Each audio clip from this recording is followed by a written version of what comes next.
or DR environment for your autonomous database. What you will see in this demo is, first you'll see the creation of a local standby for your autonomous database. Then we'll perform a switchover operation from your primary to the standby region. Next, we'll see how to create a cross-region standby in a subscribed paired region. Since you cannot connect to a standby database, we'll see how to convert a cross-region standby into a snapshot standby and establish connection to the database, perform some operation, and later we'll try to convert it back to the cross-region standby. Let's begin. I'm in the OCI console, and this is my preferred region where I'm going to do the demo. Let's navigate to our database instance. Click on this hamburger icon, move to Oracle database, and then click on Autonomous Database. This will list out all the databases which are set up in your specific compartment. You may change the compartment to your preferred one. In this case, we have OU Demo 1. Click on this database link, OU ATP. Right now, it's in a stop state. Let's start it first. Move to More Actions and click on Start. While this is starting up, let's see some information about this autonomous database. This is the details page of the autonomous database, and move to the section where you see disaster recovery. The role of the database is primary. This also you can see here. By default, it will create a local standby, as you can see here, but the type will be backup based. If you want to upgrade to autonomous data guard type, you can click on this link, and for performing switchover, you can click on this link. Right now, since there is no cross-region standby, it says not enabled. To see more information about disaster recovery of this database, scroll down and move to the section under resources. You will find disaster recovery. Click on this link, and here you will find the details about the peer standby database.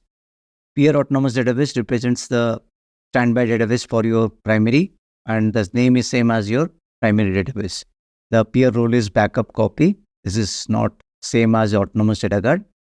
And the state is standby. The region is US East Ashburn, that is in the same region as your primary, and the DR type is backup based. You can perform some operation on this database.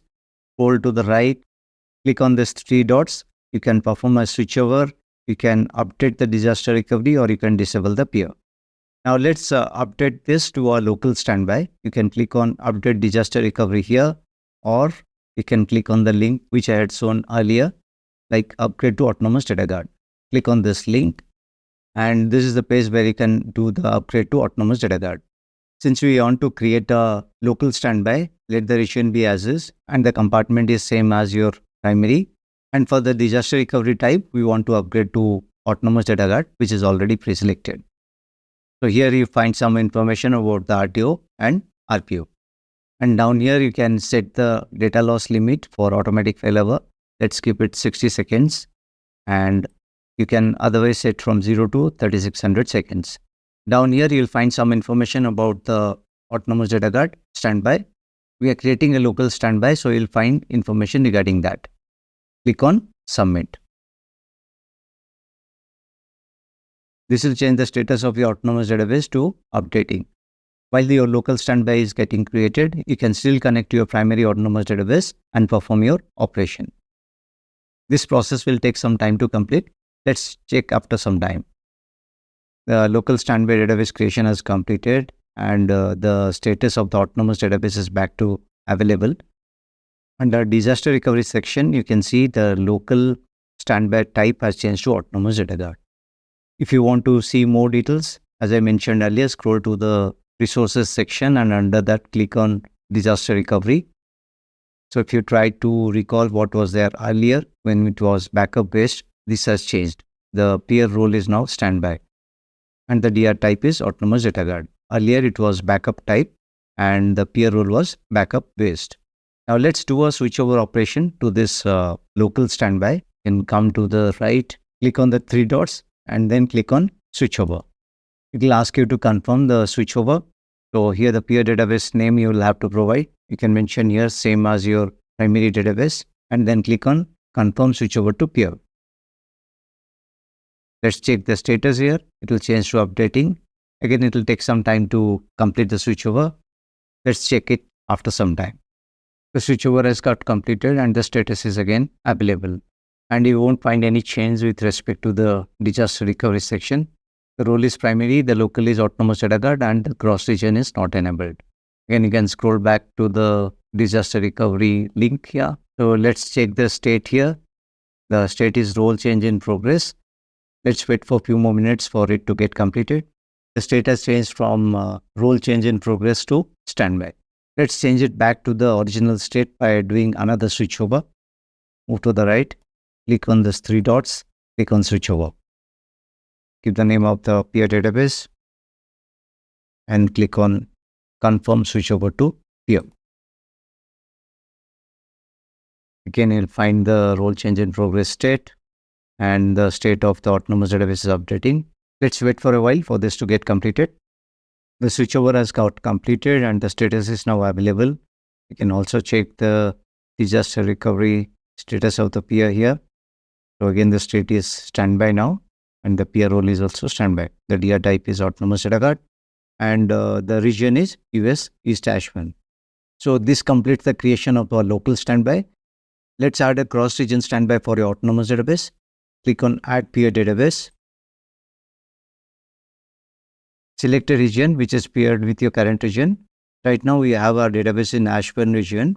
You must have already subscribed to the region before provisioning a cross-region standby database in that region. Choose Phoenix because it is paired with our Ashburn region. Let the compartment be OU demo. The disaster recovery type is autonomous data guard. Here you can find the RTO and RPO. And down below you find some general information about cross-region autonomous data guard standby database. You can refer this. You can also enable cross-region backup replication to the disaster recovery peer. Let's not enable it here. Click on add peer database. The state will change to updating and we can check the state of the additional peer autonomous database. The name of the peer autonomous database will be OUATP _ the region code. That is the region where the peer autonomous database standby is going to be created. The state is provisioning. It will take some time to complete. Let's check back after some time. Our peer cross-region autonomous database has been created and you can see the state is standby. The region is US West Phoenix. Scroll up to the section under disaster recovery. Earlier cross-region was showing as not enabled and right now you can see one peer and a link to switchover. Right now, let's not do a switchover to the cross-region standby. Rather, what you can do is convert the cross-region standby to a snapshot standby and perform some read-write operation. For that, scroll down and against the cross-region standby database, scroll to the right and click on those three dots. Then click on convert to snapshot standby database. It will ask you to confirm the name of the source database so that the cross-region standby database can be converted to a snapshot standby database. Provide OUATP and then click on convert to snapshot standby database. Let's check the status here. Scroll to the left and you can see the status is updating. If you notice here, the local standby, there is no link to access it. Whereas in case of a cross-region standby, you have a link to access it. Also, you can see the status of the primary autonomous database is updating. Let's click on the link for the cross-region standby database. This will open up a new tab showing the details about this cross-region standby database and its current state. The status is updating. OUATP _ PHX is the cross-region standby database name and the role is standby. Here also on the disaster recovery section, you can see the role is standby. You have additional links here like switchover and update the disaster recovery, like if you want to convert it to backup based. We did not enable the cross-region backup replication, so it is not enabled. A cross-region standby database has got converted into a snapshot standby and you can see the role here is snapshot standby. The status is available. Here is a banner which states that the snapshot standby database will be automatically converted back to the disaster recovery peer by this date and time, and all the data changes which you did on the snapshot standby will be deleted and it will be restored back to the point in time at which the conversion to the snapshot standby database took place.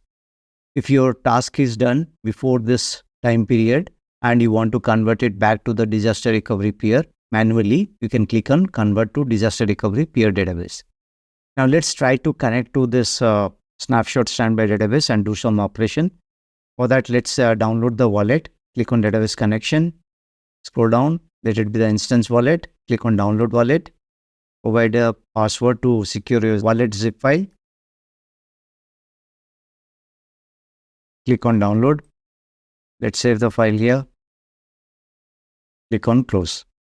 Our file has been downloaded. Now let's set up the connection in SQL Developer and try to connect to the database. To save time, I have configured the connection details for the cross-region standby in SQL Developer. Let me just show you that. So this is the connection name. Here are its properties. There is the connection name, the username and the password you can provide here. You can save it. And the connection type is Cloud Wallet. This is the configuration file. That is the location of the wallet file which we downloaded, and the particular service will be listed once you provide the configuration file. So here there are multiple connection service names. In this case, I am choosing OUATP_I. These are the predefined services within the Autonomous Transaction Processing Database. You can save the password and you can click on connect. We are connected to the cross-region standby database. Let's do some DDL operation.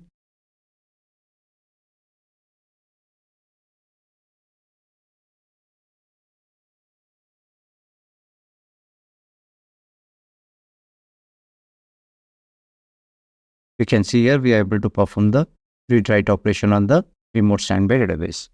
So in case where you want to validate some changes before even actually moving into production, you can try to convert the cross-region standby database into a snapshot standby database, perform the required database changes and validate it. And once you're done, you can convert it back to the disaster recovery peer. That is the cross-region standby database. Let's do that. We can click on convert to disaster recovery peer database. Again, it will ask you to confirm the name of the source database, give your OUATP, and then click on convert to disaster recovery peer. So this will change the state to updating. Same here, if you click on the disaster recovery, you'll see the status as updating.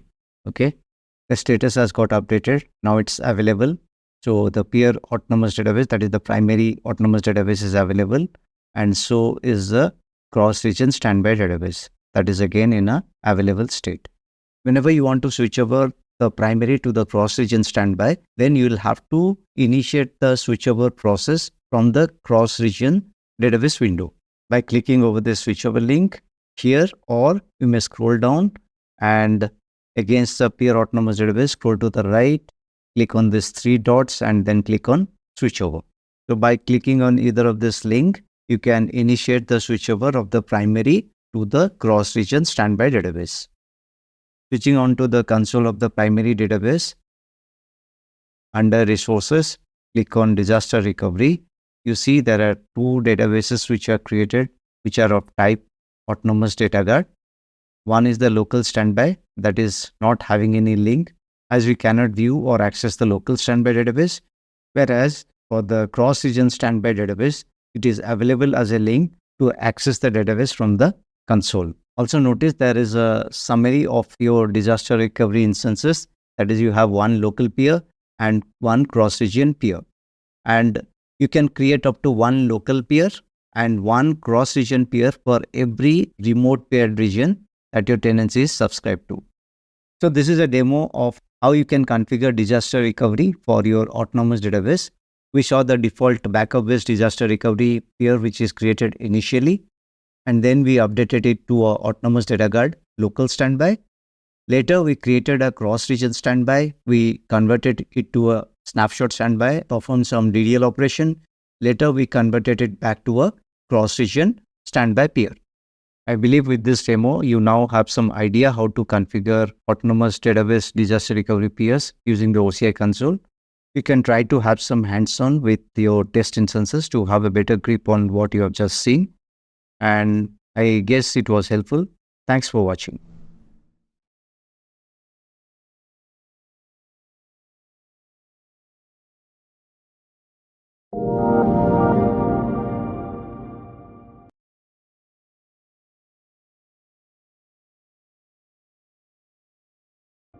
Welcome everyone. In this video, we'll learn about some integrated tools with the Autonomous Database, those that are available as part of your Autonomous Database service.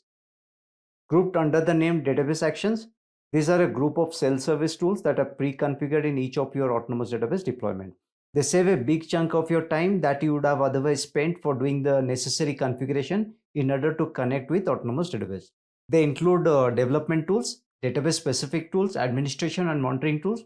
They can serve the various class of end users like the developers, the data analysts, data architects, or data administrators. These are web-based tools using Oracle REST data services. Here you can see the entire group of available tools that you can directly connect to. These are available in Database Actions page, which you can navigate from your Autonomous Database Details page. You can use SQL Developer Web to connect and run your database queries or develop packages or procedures. You can use data tools like Data Pump or Data Load for data loading activity. Use Catalog to harvest objects metadata, find the objects lineage. You can use Data Modeler to create new application data models, generate DDLs, and you can export those diagrams.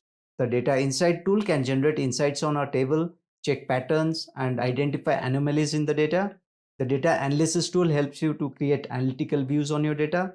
Likewise, there are tools to monitor, to manage users, to manage JSON collection, REST to develop RESTful services, and quick application development tools like Apex.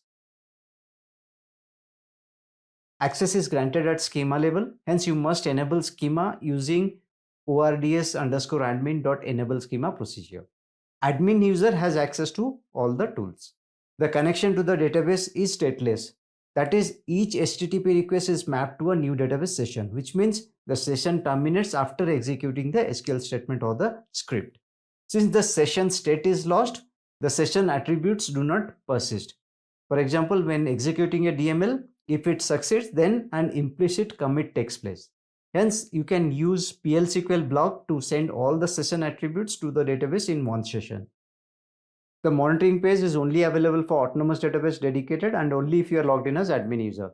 There's a monitoring overview page where you see the use storage, users, sessions, and weights. And there are other pages like Performance Hub page where you can see the ASS analytics, the SQL monitoring. Likewise, there are alerts page which can show you the alert log messages, the session page to show the currently open sessions, the storage page will show you the use storage and you can further drill down. And there is also the parameters page where you see the initialization parameters. You can explore more on each of these views individually by logging into your Autonomous Database environment in OCI. So here you see how the Database Actions page provides you a list of useful tools that can instantly get you started working in Autonomous Database. There is no need of installing multiple tools on your system or doing any configuration. This is just one-stop page where you can get all the required tools pre-configured with your Autonomous Database. Hope this was helpful. Thanks for watching.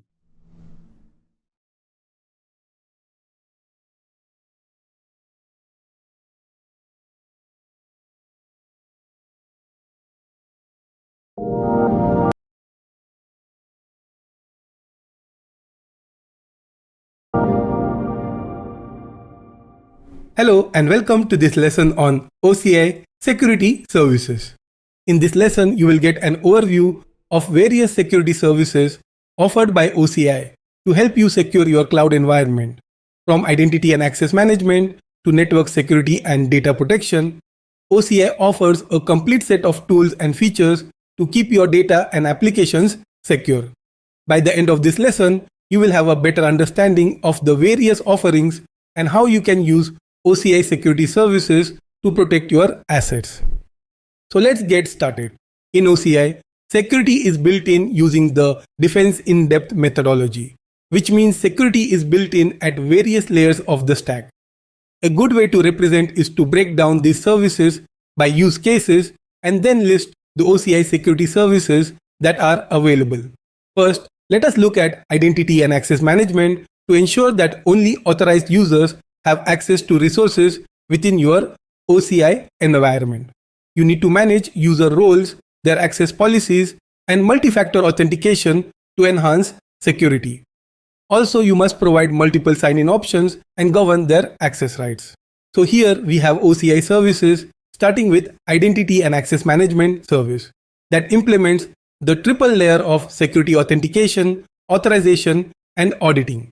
It has various capabilities and features like MFA or adaptive security for authentication. In this case, the user requires more than one factor to verify their identity. And with access governance in place, you can automate access provisioning, get insights into access permissions and policies, identify anomalies, and remediate security risks. OCI also supports federation with various third parties, including Microsoft Active Directory, Okta, and any other identity provider that supports the SAML protocol. And finally, we have the audit service, which provides visibility into activities related to your OCI resources and tenancy. These audit log events can be used for security audits to track usage and changes made to your OCI resources and to help ensure compliance with standards or regulations. The next thing you need to take care is infrastructure protection. You need this for DDoS protection, having network firewalls, protecting your networks, and many other use cases. For that, we have several services to offer here. Starting with DDoS protection, DDoS can be categorized into layer 7, 3 or 4. Layer 3 or 4 DDoS mitigation are integrated into OCI by default, so you don't need to configure anything here. Now, for layer 7 protection, OCI provides a managed service known as Web Application Firewall or WAF. This service protects your assets against layer 7 DDoS attacks and other web application threats. Next, to secure your networks, we have network security groups and security list. Here we set security rules that provide stateful and stateless firewall capability to control network access to your instances or resources. In addition, we have the OCI Network Firewall service powered by Palo Alto Networks, which offers advanced threat prevention features such as intrusion prevention, detection, and URL filtering. This ensures that your network is protected from both known and unknown threats. After identity and access management and infrastructure protection, we have the next domain or layer on operating systems and workload protection. Here we need to implement measures such as secure boot and the trusted platform module to ensure that your systems are protected against unauthorized access and potential vulnerabilities. Workload isolation is important for preventing the spread of malware or unauthorized access within your network. Then, patch management is also essential in this domain to ensure that your systems are up to date with the latest security patches and updates, reducing the risk of exploitation by cyber threats. For that, we have several services to protect your operating systems, workload, and applications. The first one is what we call shielded instances. You can think of these as a collective set of features that include secure boot, measured boot, and trusted platform module. This is to ensure that the integrity of your system is protected.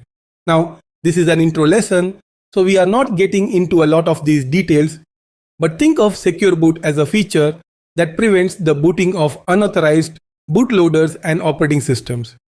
TPM or Trusted Platform Module is a hardware that is used with a measured boot to store the boot measurements securely and also store customer secrets and keys. So it helps you to maintain the confidentiality and integrity of your system. Next, with the OCI Autonomous Linux service, you can run Autonomous Linux on OCI, which is fully compatible with Red Hat Enterprise Linux.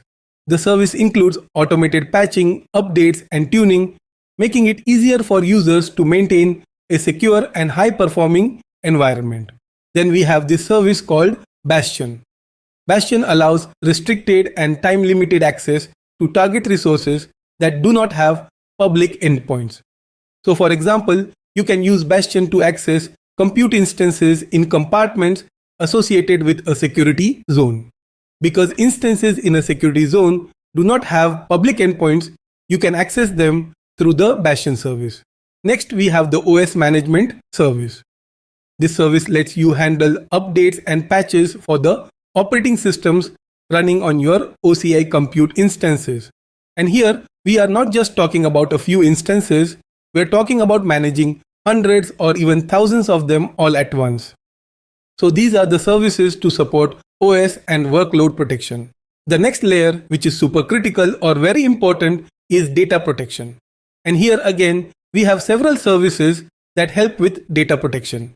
The first two components are part of the OCI Key Management Service. OCI Vault service helps you centrally manage the master encryption keys that protect your data and also the secret credentials that you use to access resources. With the OCI Vault service, you can easily rotate keys, audit key usage, and create a virtual or private vault as per your requirements. If you need even more control over your encryption keys, you can select between dedicated and external KMS. Dedicated KMS provides you ownership of a hardware security module that stores keys and performs cryptographic operations. And if your compliance that requires encryption keys and operations to be performed on-prem or on third-party key management system, then this is also supported with an external KMS. Then we have a service called DataSafe, which provides a complete and integrated set of features for protecting sensitive and regulated data in Oracle databases. It has features like data masking, security assessments, activity auditing, and many more. So it helps with protecting sensitive and regulated data. And then we have a service called OCI Certificates, which lets you create and manage certificate authorities and certificates themselves. These certificates are used to set up secure communication channels between different entities, ensuring that data in transit is secure and is not intercepted by unauthorized parties. And then finally, we have this category which is called detection and remediation. This domain is also referred to as Cloud Security Posture Management. So the services here are continuously monitoring your environment and continuously alerting you.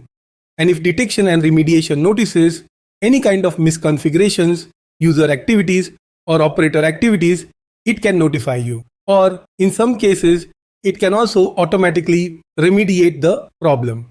So there are several services here, starting with CloudGuard, which is the Cloud Security Posture Management service that provides real-time visibility into your cloud environment. With a set of detection rules, CloudGuard can notify you about any problems in your setup. And the best part is you can configure remediation rules to automate fixing those identified problems. Next, we have OCI Security Zones. Think of security zones as an additional layer of protection within OCI. It enables you to create isolated compartments and enforce specific security rules and controls. For example, you can specify policies such as no public access or force all buckets to use customer managed encryption keys. With Threat Intelligence Service, you can continuously scan for potential threats in your tenancy. Threat Intelligence gathers information from various sources to provide you with real-time insights into emerging threats and vulnerabilities. It helps you stay ahead and proactively assess your security posture so that you can take timely measures to protect your assets. Finally, there's a service called Vulnerability Scanning, which improves your security posture by continuously scanning hosts for potential vulnerabilities. The service generates reports that include outcomes and details about these vulnerabilities, allowing you to take appropriate action. So this is the long list of services that are available at OCI to help you enhance your security defenses and protect your valuable assets. Now, let us look at how do these services really operate in real-world environments. You can see an example here where you have virtual cloud network that you can secure with security lists or network security groups. Then there is the private and public subnets which hold resources separately and have private and public endpoints. You have a Bastion service that can access instances on the private subnet. Then, using this auditing service, you will audit your environment. There is CloudGuard, which is continuously monitoring your environment to check for any kind of security misconfiguration or user activity. And with vulnerability scanning service, which is looking at your operating systems to identify any potential vulnerabilities. There is a web application firewall that protects your workloads against layer 7 DDoS attacks. OCI KMS is here to help with key management and secret management if your storage or data is using any of those keys. And then you can protect this whole environment by using the identity and access management service by deciding who has authentication and what kind of authorization they have. So this was a simple setup to understand how all services work together to protect your OCI workloads. In the next lesson, we'll look at how security services can help you design security architecture use cases. And then finally, just to remind you, OCI security is not only about the specific security services we covered so far, but security is also built into every OCI service. For example, in a service like object storage, you have many layers of security, starting with data encryption. Here, your data is encrypted by default, either by Oracle managed keys or by customer managed keys using the OCI KMS service we just discussed. You can create private buckets. You can create pre-authenticated requests for data in public buckets. This will allow for providing time-bound URL. And you can remove this access at any time. And then you have the ability to maintain multiple versions of the objects. You can use identity and access management to create policies that limit access permissions. There is also write once, read many times compliance. And then there is also a feature called retention rules, which allows you to create a time-bound retention rule and specify its duration. This prevents any type of object modification or deletion for that duration.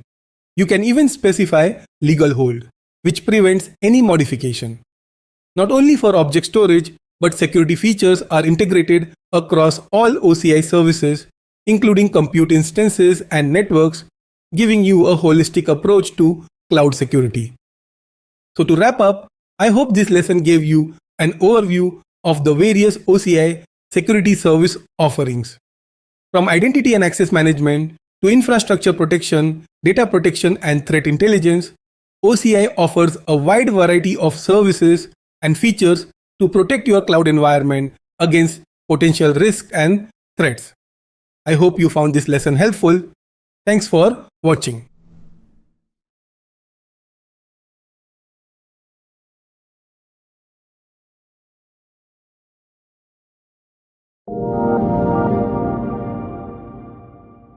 Hello and welcome to this lesson, where we will explore how OCI security services can play an important role in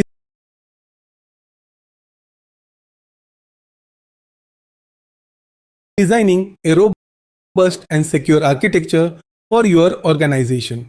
We will discuss how these services seamlessly integrate into your existing architecture to protect your data, applications, and infrastructure in OCI. So let's dive in and explore how OCI security services can enhance the security posture. Let's consider the use case of a growing e-commerce startup. Because of their growing business needs, they need to ensure the security of their customer data, financial transactions, and website infrastructure. We convey to them that security is definitely a critical aspect, and we have a range of OCI security services to address them. By implementing these services, the e-commerce startup can build a secure environment and protects their valuable assets from cyber threats. Additionally, OCI security services offer scalability and flexibility, allowing the startup to easily adapt to changing security requirements as their business expands. Before proceeding with the OCI offering, we will consider your security concerns and requirements. This will allow us to configure our OCI security services to your specific requirements and ensure that your e-commerce startup is completely secure.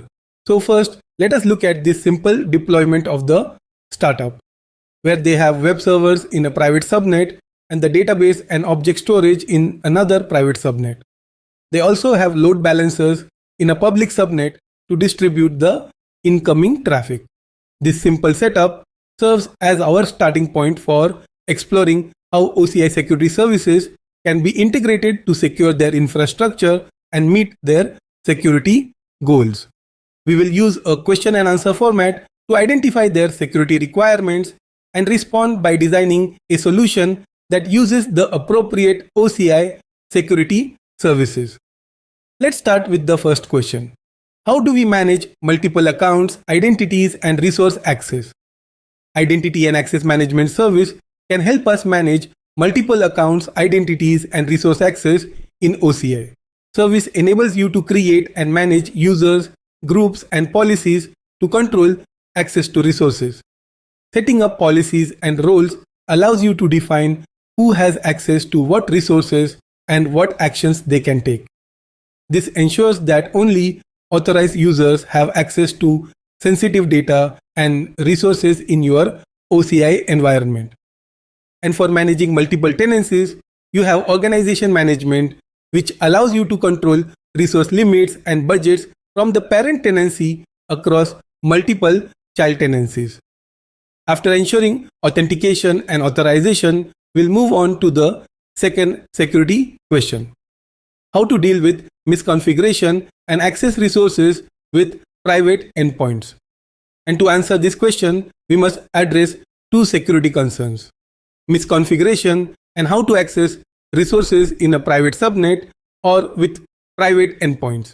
As we all know, misconfiguration can result in unintended access to sensitive data or resources. To address this issue, we must take proactive steps to prevent misconfiguration. For example, we may need to impose a rule that restricts the use of any public endpoints or require a customer managed encryption key for encrypting buckets. We provide an OCI security zone service to enforce such rules or policies. So when you create or modify resources in a compartment with a security zone, OCI will validate the operation against the policies defined in the security zone recipe. If any policy is violated, the operation will be denied. And to access resources in private subnets, we have the OCI Bastion service, which provides a secure way to access resources in private subnets without exposing them to the public internet. Here, users can securely connect to their private resources through a secure Bastion host. Additionally, the OCI Bastion service offers time-limited access and logs all user activities, providing visibility into who is accessing resources and when. Moving on to the next question, does OCI provide encryption options for data in transit? In the field of e-commerce, in-transit communication must be encrypted to protect customer data. Yes, OCI provides encryption options for data in transit. Customers can use the SSL or TLS protocols to encrypt communication between applications. The OCI certificate service offers automated SSL or TLS certificate management, making it easier to create and manage certificate authorities or certificates. Also, the service ensures that certificates are always valid and eliminates the possibility of human error in manual certificate handling. As you can see, we can create ACA and certificate and attach it to the load balancer, which will allow encrypted communication between the public internet and the load balancer. You can also configure mutual TLS to enable encrypted communication between resources. Next, how do we protect encryption keys and secrets from unauthorized access? For this, we offer an OCI key management service that allows you to securely create, store, manage, and control encryption keys and secrets. OCI KMS provides physical security for your keys by using tamper-resistant hardware security modules. And it has multiple offerings such as Virtual Vault, Private Vault, dedicated KMS, and external KMS. In the following lesson, we will go over this in more detail. The final question is, how can we implement a security plan to protect the web application from both malicious traffic and common web application attacks? Using firewall can significantly improve the protection of your web application against both malicious traffic and common web application attacks. Here's how you can do it. Web application firewall policies can be customized to meet the security requirements of your application. You can define rules for filtering and blocking malicious traffic, such as SQL injection, cross-site scripting, and other common attacks. Then you whitelist trusted IP addresses, block known attack patterns, and configure rate limiting. In addition, OCI continuously updates its threat intelligence to ensure effective protection against emerging threats. Then, using network firewall, you can configure rules to control inbound and outbound traffic to your web application. Define security rules based on IP addresses, ports, and protocols to ensure that only authorized traffic can reach your application servers. It also enables the inspection of encrypted traffic to ensure that no malicious activity is passing through. A network firewall also has logging and monitoring capabilities, which allow it to track and analyze traffic patterns for suspicious activity. On top of all, we have the CloudGuard service, which continuously monitors and maintains the security posture of OCI resources. It monitors OCI resources for weaknesses in security, like misconfigured compute instances, insecure storage buckets, or overly permissive permissions. And then, once CloudGuard identifies a security issue or problem, can take several different actions depending on your configuration. These actions can include sending alerts, implementing corrective measures, or even automatically remediating the problem. So, now you got an idea how OCI security services can help you in designing secure architecture to protect applications and workloads in OCI. And we went over various OCI services that address security concerns like access management, encryption, and protection from web attacks. Using security services, we can create robust and secure environment to protect data and maintain a strong security posture. In the following lessons, we will go over each of these services in greater detail. I hope you found this lesson helpful. Thanks for watching.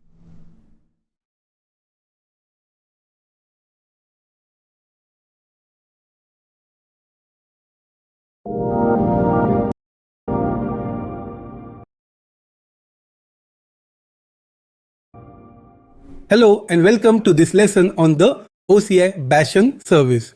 In this lesson, we will learn about how the OCI Bastion service provides secure and time-limited access to the OCI resources that are placed in private subnets and do not have any public endpoints. So let's dive deep and learn more about this service. First, we will discuss about why we need a Bastion host. Now suppose we have these compute instances or resources that are placed in private subnet. They do not have public endpoints, so we cannot access them directly from the open internet.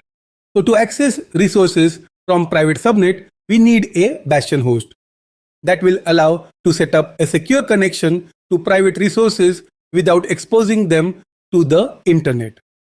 But as you can see, this self-service or traditional Bastion host is located in the public subnet and has a public endpoint. That means it requires public IP address to allow connections from the internet. And if we have a security zone applied, or if we have some compliance requirements that do not allow any public IP address, then we cannot configure this traditional Bastion host. And it also comes with a lot of management overhead, as we need to look after performance scaling. And if the number of connections increases, the cost of having additional VMs for Bastion host will also increase. So to overcome these limitations, we have OCI Bastion service. The first and most important point is that it is a free service that does not require you to deploy or maintain a jump host to access resources in a private subnet. So there is no management overhead. And as a managed service, performance scaling, disaster recovery, and secure communication at the service level is all taken care by OCI. And again, you do not need a public IP address, and it can also be configured in a security zone. In addition, customers gain improved security posture with OCI IAM permissions, which allows you to control who can manage the Bastion and its sessions. Now let's look at its core functionalities. OCI Bastion service is fully managed service. So OCI is responsible for the maintenance and availability of the service. And the OCI Bastion service creates an SSH tunnel to the target host. So the public IP address is not required, making the setup more secure from remote access. You can whitelist a network or IP addresses from where the OCI Bastion service will accept traffic and forward connection requests to the private subnets. That provides us with additional security. And as previously mentioned, IAM gives you more control over who can create, delete, update, or use Bastion or Bastion sessions using IAM policies. And most importantly, we have a time-limited session which allows authorized users connect to a target resource for a predefined amount of time, after which the session expires. Next, our OCI Bastion service supports 3 session types: managed SSH session, port forwarding session, and dynamic port forwarding session. Let us look at each of them in more detail. First, the managed SSH session.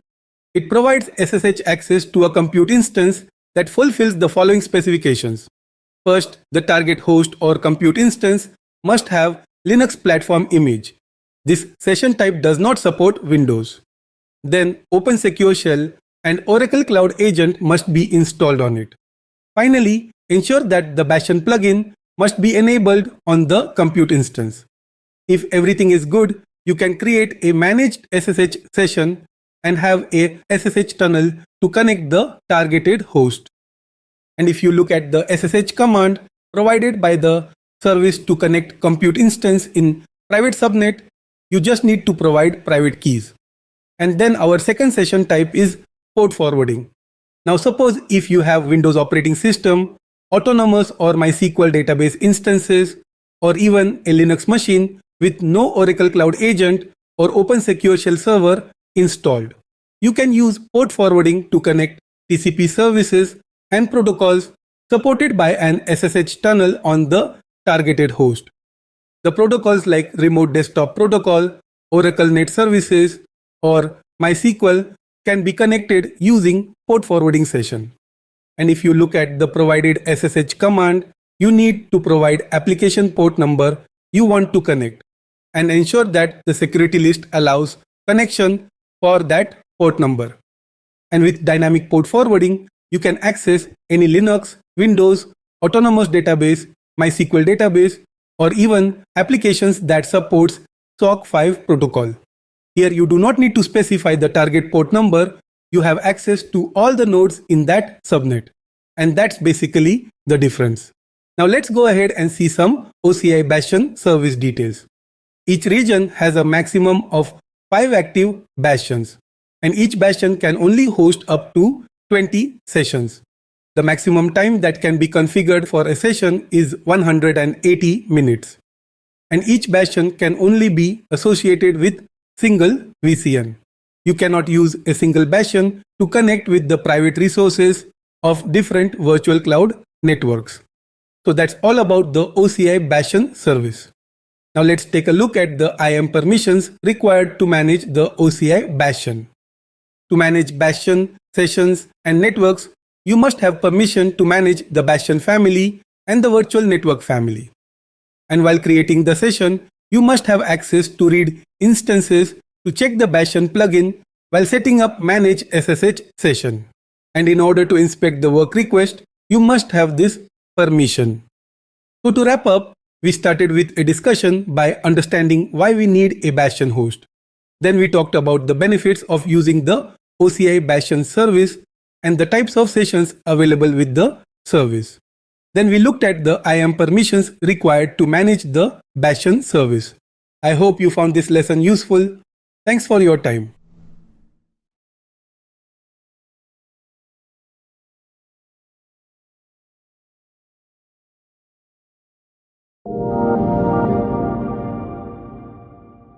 Welcome back. In this demo, we will use the OCI Bastion service to connect a compute instance in a private subnet. And as we all know, there are 2 types of Bastion sessions. In this demo, we will use the Manage SSH session. We will deploy this particular use case where we have a compute instance in a private subnet that does not have any public endpoints. So we will connect this compute instance using an OCI Bastion service residing in another private subnet. You can place the Bastion service on the same subnet, but isolation is better. Here you will only need a service gateway and a security rule that allow SSH on port 22. So to deploy this, we will first set up a VCN and 2 private subnet. Next, create a service gateway and add a route rule for it. Then create a compute instance in a private subnet and enable the Bastion plugin. Next, create a Bastion and then create a manage SSH session for the compute instance. Finally, we will test the connection from the local terminal. So let's go to the console. First, we will take a look at the required permissions for this demo. The user must have permission to manage Bastion, Virtual Cloud Network, and Instance Family. And I have scoped down the permission to Bastion demo compartment, where we will be creating all our resources. And I have not pre-created any resources for this demo, so we will be starting from 0. First, we will be creating a VCN and 2 private subnets. For that, we go to main menu, networking, and click Virtual Cloud Network. Then select your compartment Bastion demo and click on Create VCN. Provide the name. I will give it as Private VCN. Create in a compartment Bastion demo. Set CIDR block to 10.0.0.0/16. Keeping all the values to default, click Create VCN. Then we need 2 private subnets. Click Create Subnet. Name it as Private VM Subnet. In Bastion demo, CIDR block 10.0.1.0/24. Make it as private subnet. Keep rest to the default values and click Create Subnet. Create another subnet for Bastion service. I will name it as Private Bastion Subnet. CIDR block 10.0.2.0/24. Private subnet and click Create. We have created 2 private subnets. We will now create a service gateway that will enable service level communication between Bastion and compute instance. Create service gateway, provide the name, and then I will select all the services and done. We have created the service gateway. Now we need to add a route rule for the service gateway. This default table is associated with both the subnets. We will add a route rule for the service gateway, select all the services and select our created service gateway and then click Add Route Rule. So now we have created and configured all the required networking components. Next we will create a compute instance. Go to Compute, Instances and click Create Instance. Provide the name VM01. I will select the shape A1 Flex. Select our private VCN and private subnet. For now, I will not provide any SSH key. We will add it while creating a Bastion session. To enable the Bastion plugin, go to Advanced Settings, then Oracle Cloud Agent, select the Bastion plugin. Now click Create and instance will be created in a private subnet with Bastion plugin enabled. You can now verify the Bastion plugin is enabled. And now we will create a Bastion. For that, we go to main menu, Identity and Security and select Bastion. First, we need to create a Bastion in our Bastion demo compartment. Provide the name. Select private VCN in our Bastion demo compartment. Select our private subnet where our Bastion will be deployed. Then you can add the CIDR block from where you want the connection to be allowed. For now, we will allow it from anywhere. And then click Create Bastion. It will take few seconds and our Bastion will be active. Once our Bastion service is active, we will go ahead and create a session. Click Create Session. We will select the session type as Manage SSH Session. Then provide the session name, and the default username for instance is OPC. Select the target instance you want to connect, and then here you can provide the SSH keys. I will generate the SSH key pair and download the private key. And we will click create session. And the session will be created in few seconds. Here you can view and copy the SSH command.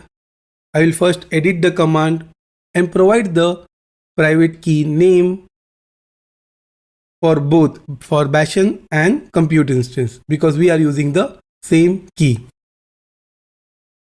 And then use the command to SSH into the compute instance from your local terminal. Ensure that you provide the right permissions to your private key before using it. And then we will execute the command. Now you can see we are connected to a compute instance which is deployed in a private subnet that does not have any public endpoint. So to wrap up, in this demo using the Bastion service, we were able to connect a compute instance in a private subnet. For that, we first created a VCN and two private subnets, one for our instance and one for the Bastion. Then we created a compute instance in a private subnet and enabled the Bastion plugin. Following that, we created a Bastion and managed SSH session. Finally, we verified the connection using the provided SSH command. So I hope you got to know how to connect the resources in the private subnet and provide secure and time-limited access to them using the OCI Bastion service. Thanks for your time and see you in the next demo.